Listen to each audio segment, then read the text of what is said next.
बिस्मिल्लाहिर्रहमानिर्रहीम। अस्सलामुअलैकुम। हमारे चैनल में खुश आमदीद। नाजरीन, आज आपके लिए मैं इंतहाई खौफनाक, सनसनीखेज और दिलचस्प कहानी लेकर आई हूँ।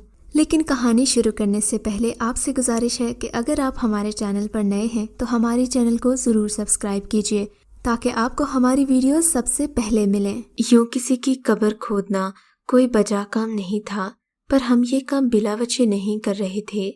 पर जैसे ही हमने कब्र के अंदर झांका, हम उछल ही पड़े। हैरत से आंखें फटी की फटी रह गईं। और उस पर अजाब ये कि अभी हमें एक और कब्र खोदनी थी। मेरा नाम कारी इमाम बख्श है। ये वाकया तब का है जब ईस्ट इंडिया कंपनी ने नया नया ऊँट पर कब्जा जमाया था। लखनऊ में जो अंग्रेज कमीशन मुतय्यन था, उसका उसूल था कि जहाँ भी रहें जल्द अज जल्द वहाँ का रहन सहन, बोलचाल, लिखना पढ़ना सीख लेना चाहिए ताकि अवाम में घुल मिल जाने में आसानी हो। कमिश्नर अपनी बेटी के साथ लखनऊ में रहता था। एक दिन बेटी ने बाप से इस ख्वाहिश का इजहार किया कि वो हिंदुस्तानी ज़ुबान सीखना चाहती है। बाप को ये जानकर खुशी हुई। उसने सोचा कि अगर मैरी ने हिंदुस्तानी ज़ुबान अच्छी तरह सीख ली तो वो उसे किसी अच्छे ओहदे पर मुतय्यन कर देगा। कमिश्नर ने बेटी के लिए ट्यूशन का बंदोबस्त कर दिया। इन दिनों हिंदुस्तानियों की सरकारी ज़ुबान फ़ारसी होती थी। कमिश्नर ने बेटी को फ़ारसी पढ़ाने के लिए मुझसे राब्ता किया था। मेरी एक ही शर्त थी कि वो लड़की और अपने दरमियान एक पर्दा हाइल होना चाहिए। मैं तभी लड़की को पढ़ाऊँगा। मैंने लड़की को पढ़ाना शुरू कर दिया। ट्यूशन के दौरान अगर नमाज का वक्त आ जाता तो मैं वहीं पर नमाज पढ़ाता, या लड़की जब अपना सबक याद कर रही होती तो गुमसुम या खामोश बैठने की बजाय किरात शुरू कर देता। मेरी आवाज़ में अल्लाह ताला ने एक ऐसी तासीर रखी थी कि सुनने वालों का दिल उनकी तरफ खिंचा चला जाता। एक दिन लड़की ने मुझसे पूछा, आप नमाज में और यूं बैठे बैठे क्या पढ़ते हैं? मैंने कहा, कुरान शरीफ की तिलावत करता हूँ। ये हमारी मजहबी किताब है, मगर तुम क्यों पूछ रही हो? मेरी समझ में इसका एक लफ्ज़ भी नहीं आता, उसका कहना था। लेकिन जब आप पढ़ते हैं तो मेरा दिल इसकी तरफ खिंचा जाता है। आप पढ़ते रहें और मैं सुनती रहूं, मेरा तो यही दिल करता है। मैंने कहा, ये आवाज़ का करिश्मा नहीं है, बल्कि उस कलाम की तासीर है कि दिल में उतर जाती है। कुछ दिन गुजर गए। मैरी ने एक दिन हिचकिचाते हुए मुझसे कहा, कारी साहब, एक बात कहूँ, अगर आप बुरा ना मनाएं, आप जो पढ़ते हैं मुझे भी दिखा दें। मैंने कहा, तुमने ऐसी बात कर दी, कमिश्नर साहब को मालूम होगा तो मुझे मरवा देंगे कि मैं उनकी बेटी का दीन बर्बाद कर रहा हूँ। ये हमारी मजहबी किताब है। अगर इन्हें पता चल गया कि तुम मुझसे कुरान पढ़ोगी तो मुझ पर इल्ज़ाम लगाएंगे कि मैं उनकी बेटी को मुसलमान बनाने के लिए वरगला रहा हूँ। मैरी ने कहा, नहीं, ये मामला इतना सीरियस नहीं है। मैं फ़ारसी भी तो आपसे पढ़ रही हूँ। जब फ़ारसी सीखने में कोई ऐब नहीं तो अरबी सीखने में क्या बुराई है? मेरा कहना था, तुम्हारी दलील दुरुस्त है, मगर कुरान पाक हमारी मुकद्दस किताब है। इसको पढ़ाना और तुम्हें समझाना दीन का मामला हो जाता है। वो चुप हो गई। मैं समझा कि उसने अपने दिल से ये ख्याल निकाल दिया है, मगर वो अपनी ज़िद की पक्की निकली। काफ़ी दिन के बाद उसने फिर वही ज़िद की। कहने लगी, मैं आपसे वादा करती हूँ, इस बात का इल्म मेरे और आपके अलावा किसी को नहीं होगा, ना कोई आप पर आँच आएगी। बहरहाल उसकी ज़िद के आगे मैंने हार मान ली। अब वो फ़ारसी के साथ साथ अरबी भी पढ़ने लगी। कुछ दिन बाद उसने मुझे एक और बात बोली, कारी साहब, मुझे अपने दीन में दाखिल कर लीजिए। मेरे तो पैरों तले से ज़मीन निकल गई। मैंने कहा, ये तुम क्या कह रही हो? कहने लगी, जो कह रही हूँ बहुत ही सोच समझ कर कह रही हूँ। दिल से तो मैं बहुत पहले ही मुसलमान हो गई थी, मगर अब बाकायदा कलमा पढ़कर मुसलमान होना चाहती हूँ। मैंने कहा, तुम्हें इसका अंजाम पता है? कमिश्नर साहब को पता चला तो मेरी तिक्का बोटी करके चील को खिला देंगे। मैं ये काम नहीं कर सकता। उसका कहना था, अगर मैंने उसकी मदद नहीं की तो वो इलाके की बड़ी वाली मस्जिद में जाकर खुद इस्लाम कबूल कर लेगी और सबको कहेगी कि मैंने उसे इस्लाम कबूल करने पर मजबूर कर दिया है। उसने तो मेरे सर पर कयामत ही तोड़ डाली थी। उसका कहना था कि इससे बेहतर यही होगा कि मैं अपनी मर्जी से उसे इस्लाम कबूल करवाऊं। वो इस सूरत हाल को کبھی کسی کو نہیں بتائے گی۔ میں نے پھر بھی انکار کیا کہ اس کا باپ بہت ظالم تھا، مگر اس نے بہت ضد کرنا شروع کر دی۔ تب میں پریشان ہو گیا۔ میرا کہنا تھا کہ میرے لیے یہ سعادت کی بات ہے کہ تم میرے ہاتھوں مسلمان ہو۔ ضد کر رہی ہو تو میں کلمہ پڑھا دوں گا، مگر یہی درخواست کرتا ہوں کہ پھونک پھونک کر قدم رکھنا، کبھی کسی کو نہ بتانا کہ تم مسلمان ہو۔ میں نے اس پر احساس کیا وہ مجھے کسی مشکل میں پڑنے نہیں دے گی۔ میں نے کہا کہ تم کل میرے پاس نہا دھو کر صاف کپڑے پہن کر آ جانا۔ اس نے کہا وہ جب دل سے مسلمان ہوئی ہے تو ہمیشہ پاک صاف ہی رہتی ہے۔ قرآن شریف بھی اس نے ہمیشہ پاکی کی حالت میں پڑھا ہے۔ اگلے دن اس نے بہت شوق کے ساتھ کلمہ پڑھا اور مسلمان ہو گئی۔ اس کے پورے وجود سے خوشی پھوٹ رہی تھی۔ میں نے اس کا اسلامی نام فاطمہ رکھا۔ وہ مجھ سے اب روز پوچھتی کہ ایک مسلمان کو کن کن باتوں کا پابند ہونا چاہیے اور کن باتوں سے بچنا چاہیے۔ اس نے نماز پڑھنا بھی سیکھ لی اور بڑی ہی پابندی سے پڑھنے لگی، مگر نماز پڑھتے وقت دروازے وغیرہ بند کر لیتی تاکہ کسی کو پتہ نہ چلے۔ اس نے یہ بھی کہا کہ وہ ہمارے نبی پاک کی زندگی کے بارے میں پڑھنا چاہتی ہے۔ مجھے قسمت سے اس موضوع پر مبنی ایک بہت اچھی انگلش کتاب مل گئی۔ یہ کتاب انگریزی زبان میں تھی۔ میں نے وہ کتاب لا کر میری کو دی اور وہ دل و جان سے اسلام اور ہمارے نبی کی زندگی کے بارے میں پڑھنے لگی۔ کچھ عرصے کے بعد فاطمہ جب اچھی طرح فارسی پڑھنے لگ گئی تو میں نے کہا کہ اب تمہیں مزید ٹیوشن کی ضرورت نہیں، اس لیے میرا آنا ٹھیک نہیں، مگر اس نے کہا ابھی مجھے آپ کی ضرورت ہے۔ وہ مذہب اسلام کے بارے میں جاننا چاہتی تھی۔ میری بھی لگی ہوئی نوکری تھی، میں اپنے پیٹ پر خود لات کیوں مارتا؟ وہ سب کچھ سیکھ بھی رہی تھی، پر یہ سلسلہ اس وقت رک گیا جب وہ بیمار ہو کر بستر سے لگ گئی۔ بیماری کی ابتدا معمولی بخار سے ہوئی تھی، مگر اس نے طول کھینچا اور علاج کے باوجود اس کی حالت روز بروز بد سے بدتر ہوتی گئی۔ ایک دن کہنے لگی قاری صاحب میرا وقت پورا ہو گیا ہے، میری بات غور سے سنیں، میں مر گئی تو مجھے ایک انگریز کی حیثیت سے یہ لوگ انگریزوں کے قبرستان میں دفن کریں گے، مگر میں مسلمان ہوں، انگریزوں کے قبرستان میں دفن ہونا پسند نہیں کروں گی۔ یہ کیسے ممکن تھا؟ اس کے خاندان والوں کو کون بتاتا کہ وہ انگریز نہیں مسلمان ہے؟ اس کے مر جانے کے بعد بھلا اس بات پر یقین ہی کون کرتا؟ اور پھر یہ خبر سنانے والا فوراً ہی جہنم رسید کر دیا جاتا۔ اس کا کہنا تھا کہ رات کو آپ میری میت انگریزوں کے قبرستان سے نکال کر مسلمانوں کے قبرستان میں منتقل کر دیں۔ یہ سن کر میری روح کانپ گئی۔ کوئی معمولی کام نہیں تھا، انتہائی خطرناک اور پیچیدہ تھا۔ اس نے اصرار کیا، بہت منتیں کی، کہنے لگی جہاں آپ نے آج تک مجھ پر اتنے احسان کیے ہیں وہاں یہ آخری احسان بھی کر دیں، ورنہ روز محشر آپ کو بھی جواب دینا ہوگا۔ اس کی اس بات نے مجھے بہت مجبور کر دیا۔ اب ایک طرف معاشرہ آ گیا تھا اور ایک طرف آخرت۔ بات تو اس کی بھی ٹھیک تھی، ایک مسلمان کو غیر مذہبوں کے قبرستان میں دفن کرنا بھی ایک بہت بڑا ظلم تھا۔ میں نے مجبوری میں اس سے وعدہ لیا کہ میں تمہاری مرضی کے مطابق ایسا ہی کروں گا۔ ابھی ایک ہفتہ بھی نہیں گزرا تھا کہ اس کا انتقال ہو گیا۔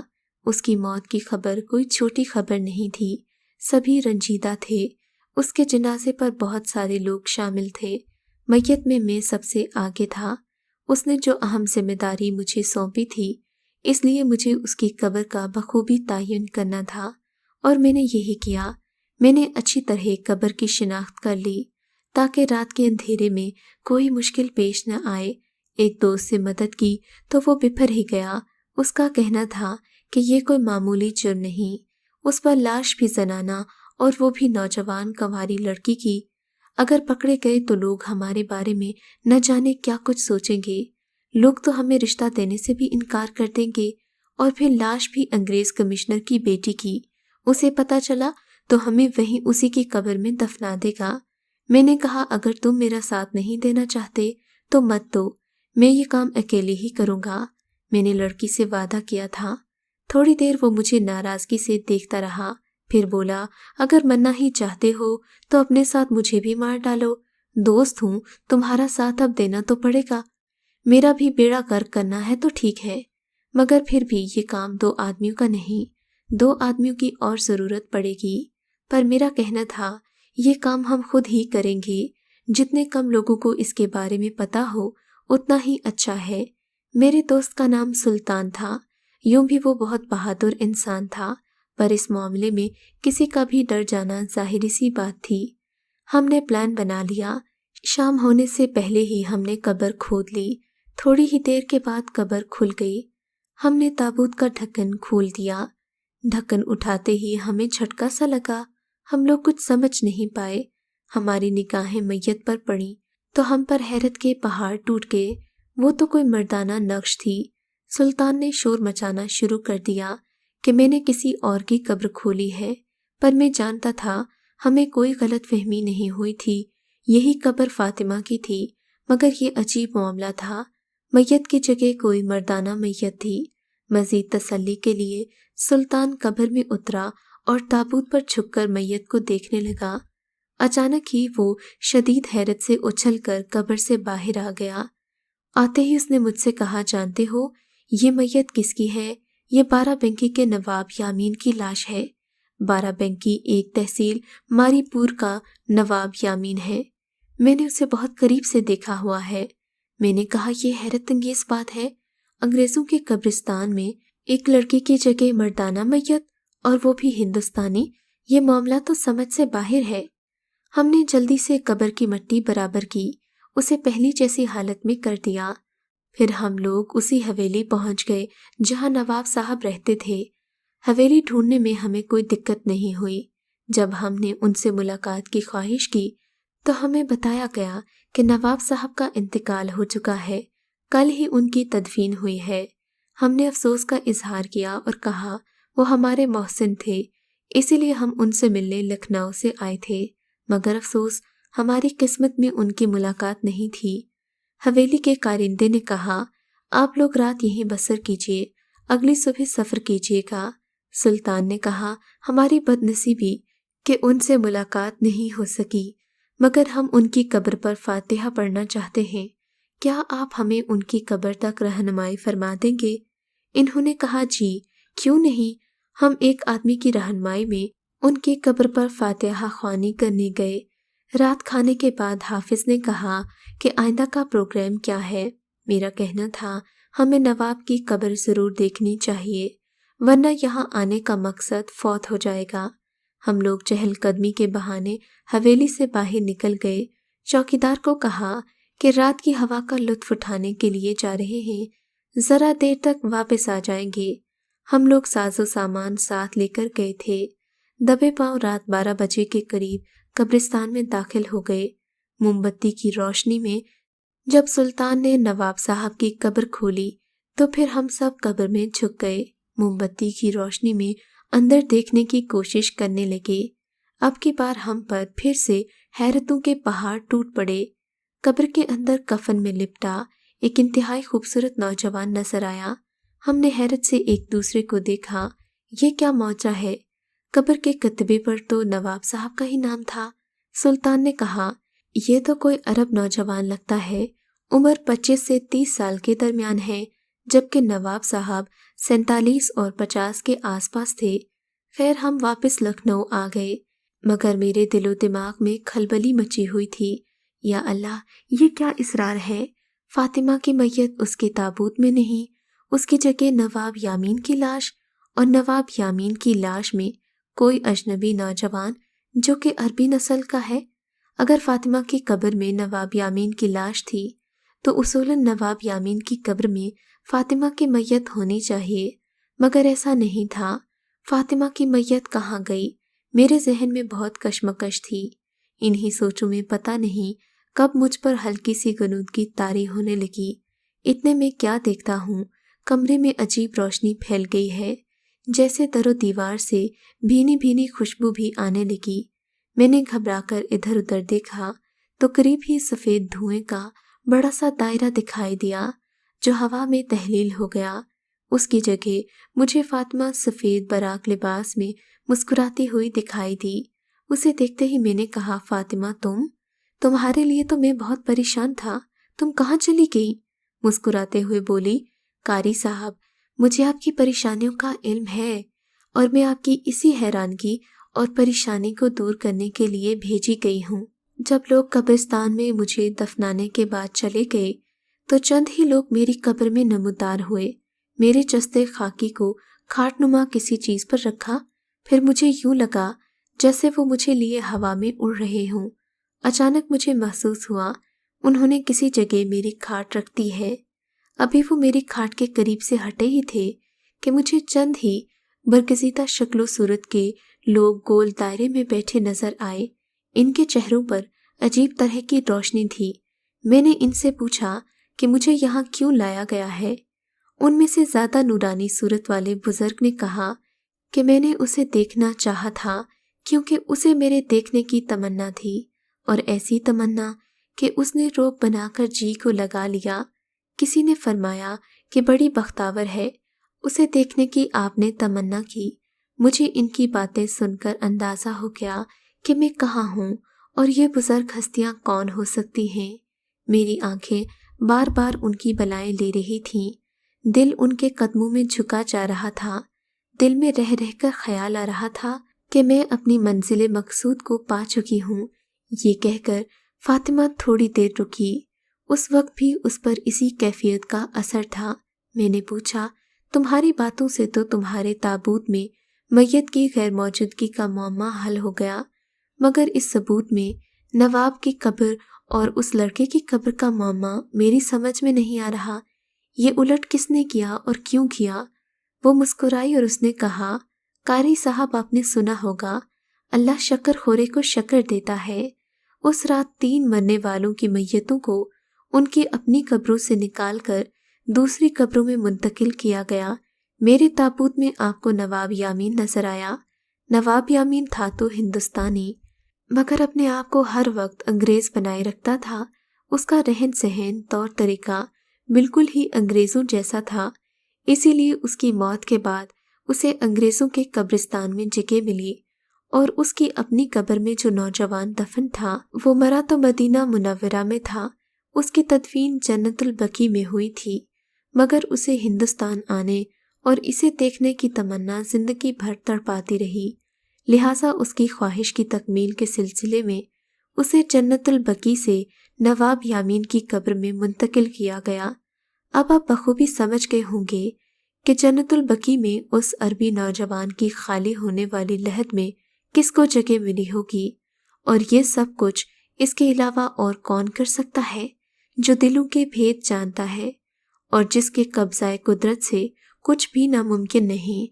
اور پھر قبروں کے اندر کے معاملات سے ہم انسان کیسے واقف ہو سکتے ہیں؟ فاطمہ کی خواہش پوری ہو گئی، اور میرا اس سے کیا وعدہ بھی ضائع نہیں ہوا۔ آپ سے یہی کہنا چاہوں گی کہ آپ جس حالت میں مرنا چاہتے ہیں اسی حالت کو اپنائے رکھیے، کیونکہ انسان کی موت بھی اسی حالت میں ہوتی ہے جس میں وہ اپنی زندگی کا بیشتر وقت گزارتا ہے۔ اگر آپ کو یہ کہانی اچھی لگی ہے تو اس ویڈیو کو لائک کیجیے، اور اس طرح کی مزید ویڈیوز دیکھنے کے لیے ہمارے چینل کو سبسکرائب کیجیے۔ اور ہاں، اگر آپ کی کسی دوست، رشتہ دار یا بہن کے ساتھ خدا نہ کرے ایسا کوئی واقعہ پیش آیا ہے تو ہمیں کامنٹ سیکشن میں اس کے بارے میں ضرور بتائیے۔